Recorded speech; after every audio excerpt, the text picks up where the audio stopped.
This is Kevin Conroy, the voice of Batman. And you're listening to the DCAU Review, hosted by Cal and Liam, streaming at DCAUReview.com and on your favorite podcast app. Hey everybody, welcome to a very special bonus episode of the DCAU Review. I am one of your two hosts, Cal, and with me, our other host, my good friend, good brother, Liam.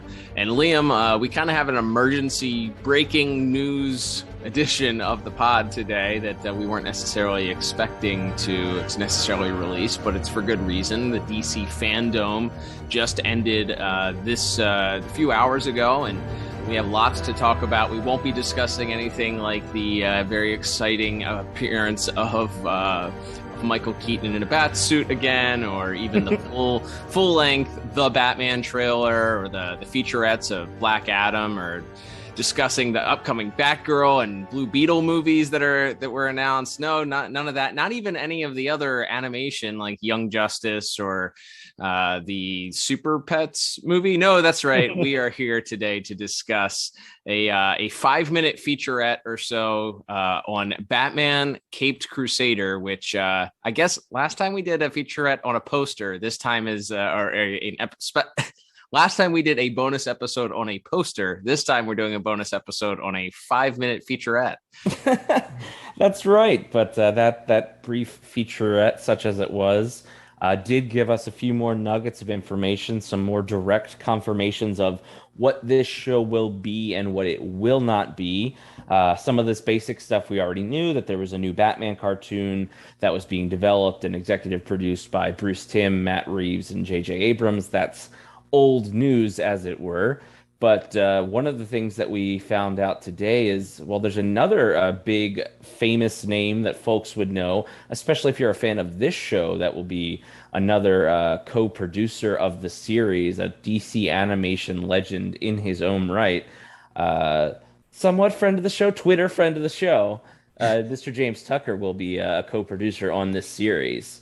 And, of course, not only worked as going back to Superman, the animated series, Batman Beyond, Justice League as a director and storyboard artist, character designer, but then went on to be a producer on Justice League and Justice League Unlimited before becoming the showrunner and executive producer on several other animated projects like the Brave and the Bold show and the Legion of Superheroes show and several of the animated movies. So that first and foremost here, I think, is I was so amped when I heard the name James Tucker come out of the presenter's mouth, and as they cut to that sort of 5-minute presentation where we get a little bit more information. But first and foremost, so excited that another DCAU veteran and animation legend from Warner Brothers past will be working on this show. Yeah, I mean, we talk about it a lot whenever we discuss any of the aforementioned series or episodes or that he's worked on in whatever capacity, is that he gets it, he understands it. He's one of the godfathers of the DCAU, and then continued to make his presence and impact known well beyond the end of the DCAU, and was largely responsible, alongside Mr. Dwayne McDuffie and a host of other writers, but the Justice League Unlimited runs that we loved so much, and that are for many just a staple from their childhood. He has his hand in that. So him being on board, I think it won't, but should and could give some of those detractors of Bruce Timm, who feel like maybe his recent track record isn't as sparkly as maybe that original run on Batman the Animated Series was, maybe give them a little bit peace of mind to say that, okay, well, we have somebody else here that's steering the ship, so maybe we won't go off into the weird areas of Batman and Batgirl shipping that so many people seem to have an aversion to. So I think first and foremost, that was, to me, I think out of this announcement and this featurette, there were a couple of highlights.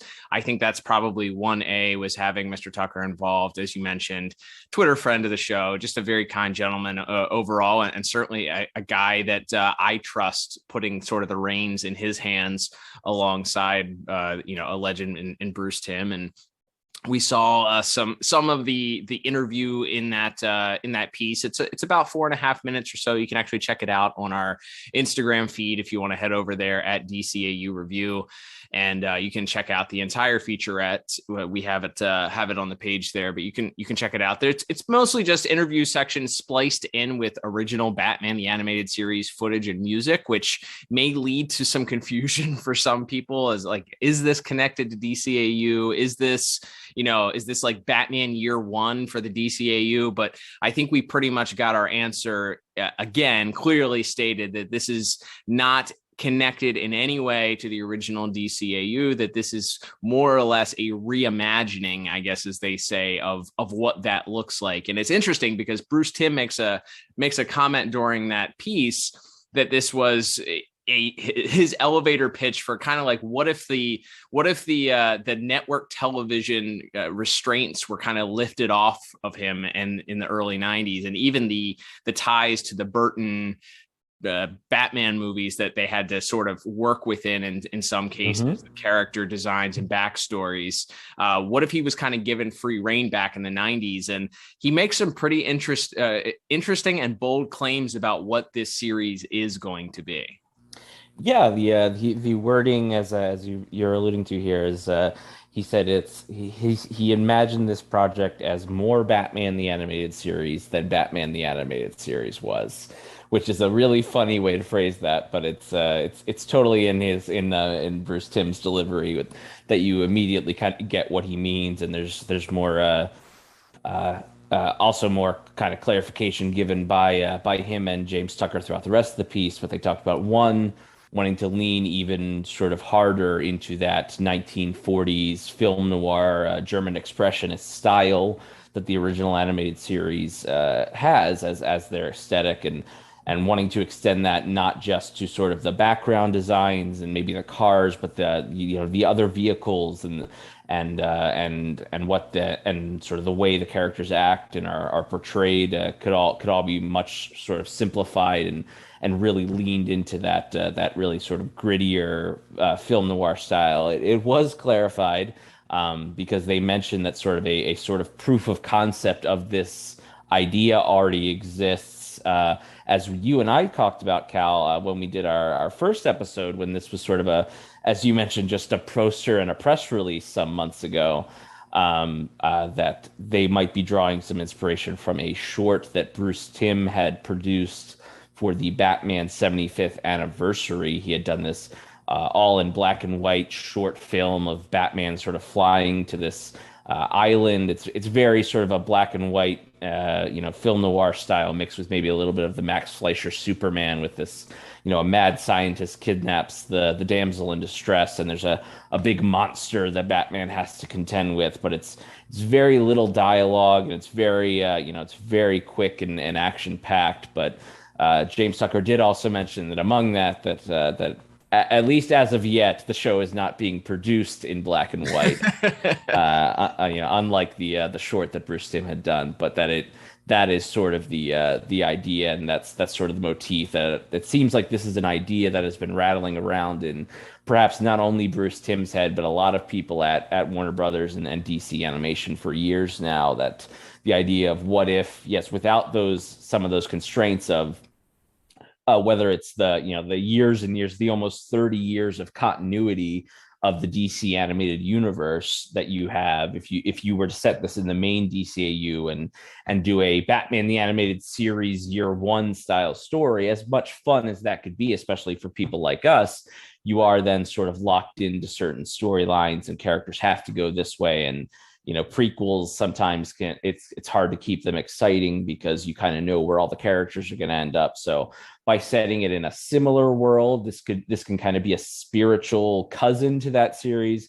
But not only is it not tied to that world directly, as you mentioned, Cal, it also doesn't have necessarily the Burton film tie-in. So if they want to go a different direction with a Penguin or a Joker or a Catwoman, they can kind of flesh that out and go out in some exciting new directions. So it all sounds like maybe the best case scenario, as we talked about not only in our previous episode when the show was announced, but also in our first episode of the Discuss This League some months ago when we had Maddie from Watchtower Database and Chris from Tim Talk on to discuss what we did or didn't want out of an animated series revival. I think this sounds so far like we're on the path to kind of a lot of what we have talked about and what some of our other friends have talked about wanting, which is more stories told in this style, but without maybe needing to worry so much about mucking up timelines and being so worried about continuity and such. Yeah, absolutely. I think, as I mentioned before,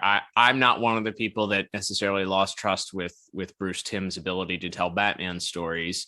But, I think he particularly may have laid some of those concerns to rest. He talked about kind of keeping it in that style, but modernizing it for, the modern age. He mentioned representation and diversity being something that they were going to work on, and making sure that was something that was included in the presentation. So, if you're worried about this feeling dated, or whether or not this is something that is not going to feel like something that you can enjoy because of that, he quickly laid those to rest. But regardless, I think that the idea that, yes, you can tell more stories, these creators, and who knows who the writers are going to be, for these episodes. You could bring in, we talked about that also on the Discuss This League, you could bring in comic book writers to write individual episodes. Mm-hmm. You could bring in a Paul Dini, you could bring in a Scott Snyder, you could bring in,